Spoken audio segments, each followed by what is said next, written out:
Let's talk about the clitoris, the woman, and the man. As a woman, I'm used to hearing the clitoris described as an undeveloped penis, and any man I ask are not used to thinking of the penis as an undeveloped clitoris. Finally, and most seriously, there is a profound psychological and institutional reluctance to face the repercussions of the fact that the female clitoris is the only organ in the human body whose purpose is exclusively that of erotic stimulation and release. This means for the human female alone, among all Earth's life forms, sexuality and reproduction are not inseparable.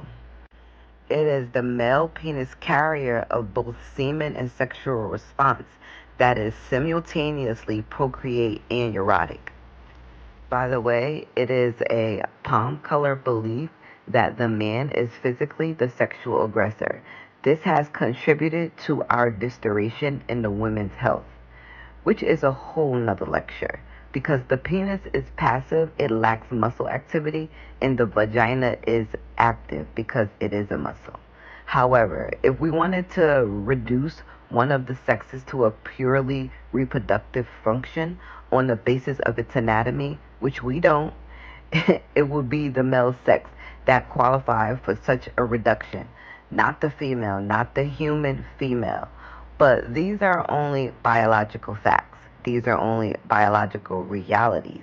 As we know, facts and realities can be and are systematically ignored in the series of established ideologies. This enshrined concept states that men exist to create the human world while women exist to reproduce humans only, period. Now, if we argue that data exists, not solely biological, but archaeological, mythological, and anthropological, in the historical data which refutes the universality of the Uranus concepts, we are told to shut up because something called God supports the Uranus concepts, and that's all that matters. That's the final word. And something called God justifies it. A God who supposedly created young girls as filthy sex maniacs who must then be mutilated to turn them into docile breeders. As a woman reading and understanding the narratives the elites have had for centuries to make as if man is more powerful or is the only power, and this has left the distortion amongst the melanin community. And us as women, now is the time to understand our power within and operate as such, and not from a wound of man, but from the womb